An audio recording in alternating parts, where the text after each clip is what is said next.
All right, I'm gonna do my makeup, and sometimes when I do my makeup, I just like to have pals with me.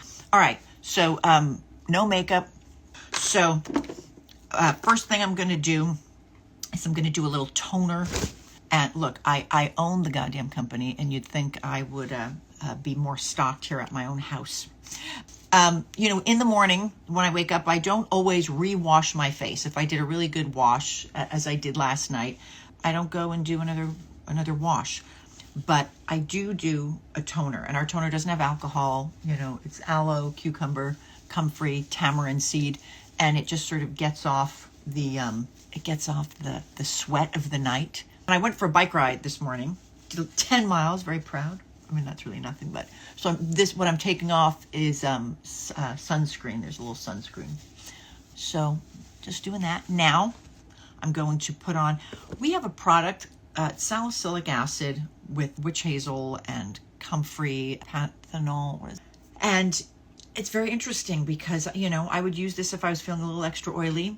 And I put in a bunch of these great botanicals, and salicylic acid's great for pore refining. But I've never been a makeup primer person. I just don't like to have extra layers of stuff on my skin. I don't even like to have anything on my skin but skin. But I had many clients write to me telling me, like mature women, that they have used this before putting their makeup on, and they just were so pleased with the results on that.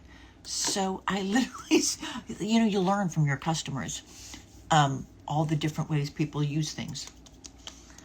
So I put a little bit of our clarifying serum on as zero chemical. You could actually down this, like it probably would taste like a martini because of the witch hazel and like the bitters and botanicals in it. And it's got no synthetic chemicals. So I've got that on. Now for hydration, I can either do a bit of our cream or our oil. I'm in an oil mode right now. I'm gonna do a little oil because we don't want the makeup to sit in our pores. And I have our nice cooling gua sha, and I'm just gonna give a little bit of a massage, because that's one of those things. If you feel like, oh, I don't have time to do it, you won't do it.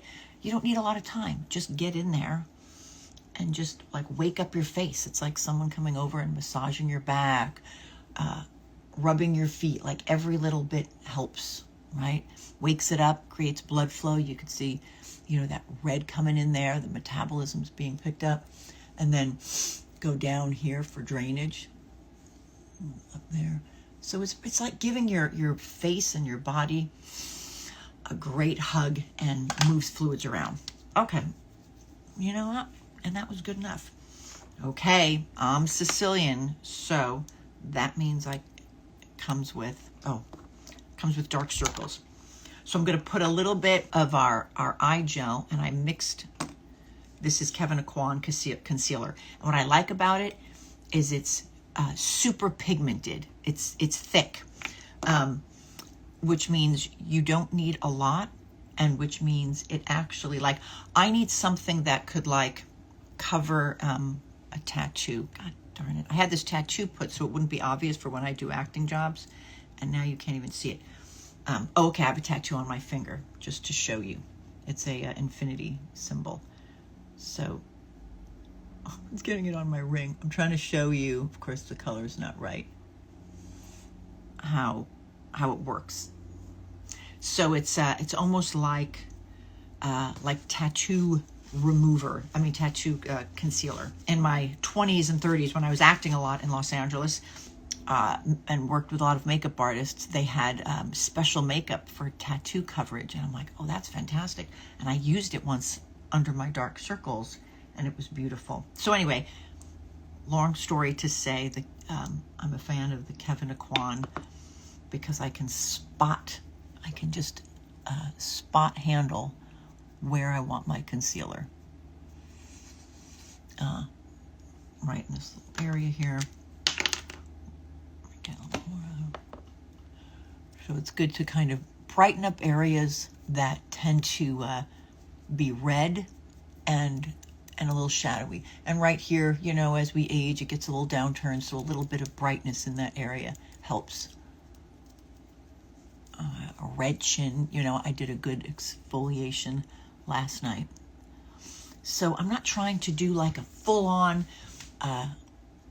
makeup. I like skin. I like it to show through. I just like to get rid of the dark circles, the redness around my nose, this area here.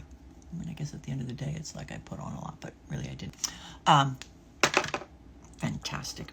Now I'm going to, this is our, it's called Shimmer, and it's like a little face gloss, and I like to put that on my eyelids just a little bit.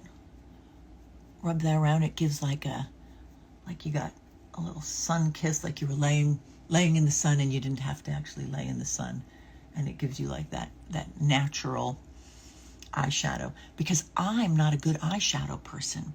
I don't wear it well. I don't really like how I look with thick eyeshadow, but just a little bit of rosy glow. I need to on my lips. And then a little bit around cheek area, not even just cheekbone, because there's color to this. There's some good pigment. So I like it on my like upper cheek area. You know, it's sort of a combination of the shimmer that you put right here and the color you put here. I kind of, and then swing it up around the temple. That gives you that, warms up the whole face, kind of trims out the face, gives it some definition. And then if you want to rub it around the jawline right there. Boom. I'll tell you, I never liked my big jaw in my 20s and 30s, but in my 40s and now 50s, I'm okay with my big jaw, you know? There it is. You should be okay with everything, because we're alive and healthy, and I'm, as a photographer, you know, I've been photographing women for 25 years, and when you are nervous about getting in front of a camera, that is the hardest thing. That's the worst way to get a good picture, is to sit in front of a camera and go, I don't want to be here. I don't take good pictures. I don't like the way I look. Because someone's going to shoot the picture anyway, if you're in a group shot or whatever. So the best way to actually like your picture is to just pretend that you like getting your picture done. Smile big, laugh, sparkle, because anything, thank you, anything that you do that you're trying to be careful and hold back, like, oh, I don't want to smile too much because then I won't get wrinkles. That's the picture. Or you have that face because you're like, oh, I never look good in pictures. That's the face you have. But if you just pretend like you're just looking at a little baby and you just are giggly and you're happy, that's where you're going to go, oh, I don't look so bad. And as a professional photographer, I would tell people, I'm like, look, if you don't like too many wrinkles that you see in a photo, I can retouch that out. You know, you don't like a gap in your tooth and you're trying not to smile big, I can retouch that out. But what I can't retouch is the joy and the comfortableness in the eyes. So just know the more you resist being in front of a photo for like a, you know, just a casual selfie, the more you say to yourself, I don't look good in pictures, 100% of the time you will not.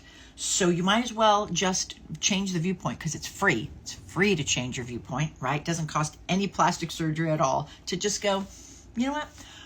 I'm just going to pretend I'm 18 and I love getting my picture done. And that is 99% of the time clients go, oh, I actually look okay. So there's my photography story. Yes, and here's all my openly gray coming out. I know I'm supposed to do a film in July, so I can't really get rid of that. Or I mean, I can't go gray yet, but I will. All right. So the next thing, I need a little color, little pinkish color. We have something called color. I was going to dot that just on the little apples. Little apples of the cheeks. Pull here. You know how your lips, if they get a little chapped. And it's not like I want lipstick. I just want my natural lips get you a, like, oh, the skin, the color of the skin of your lips, that's, to me, my favorite lip color. Because even as lipstick shifts, you're not going to see it because so much of your lip skin, I don't like to see that separation. So I try and get colors, and this color that I made tends to work with like everyone's natural skin.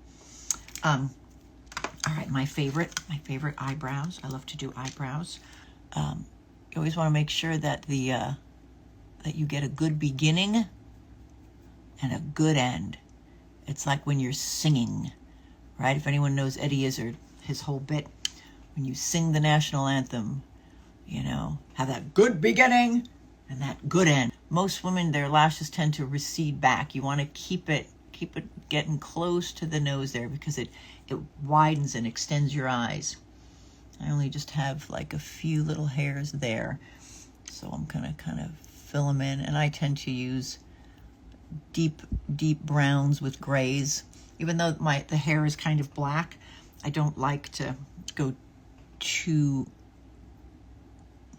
dark, but just really filling in the natural line right there. All right, beginning and end, that beginning and that end. I have no lashes of any sort. Cockeyed, right? That one's got more. Naturally, we all have one that's a little bit thicker than the other, and that's the case with mine. There. Okay. Going to pick that up, and then I'm going to take, this is the Bond seal. Okay, I'm going to take the Bond. Bond? Is that what I want? Yeah, Bond. Okay, Bond is first. It's a two-sided Bond and then seal. So you just brush under like you're doing mascara. All right, really get close to the root and lift up with the glue. And then take this little right here and just rest it right under, hold it for a sec, and let go. Look at that. All right, I'm gonna do the other side before I do too many on that. I like to just keep kind of going left and right, because your eyes are different, and I have a different amount of lashes on each side. A little glue there. Come on, I didn't have, ooh, that glue sticks. I didn't have my Q-tip. All right, so now I'm going to grab another. These are little clusters of lashes. Okay. And it has a very thin, there. All right, so I got these two little wings, and they just stick right. So what they're doing is they're sticking underneath your own lashes. And so your lashes sort of feather through it like that. And when you close your eyes, you don't have all of that clump. Anyway, I think they're kind of cute if they're not used. It's, you know, too much, but you can fix them yourself. You can wash them off. But you could sleep in them, and you can have them for several days. I think I'm just going to do one more on each side.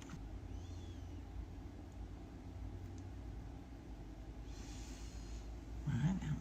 And you don't feel them at all. Like, I was so nervous the first time I put false eyelashes under my actual lash, because I thought, oh, you're gonna feel that every time you blink, but you don't.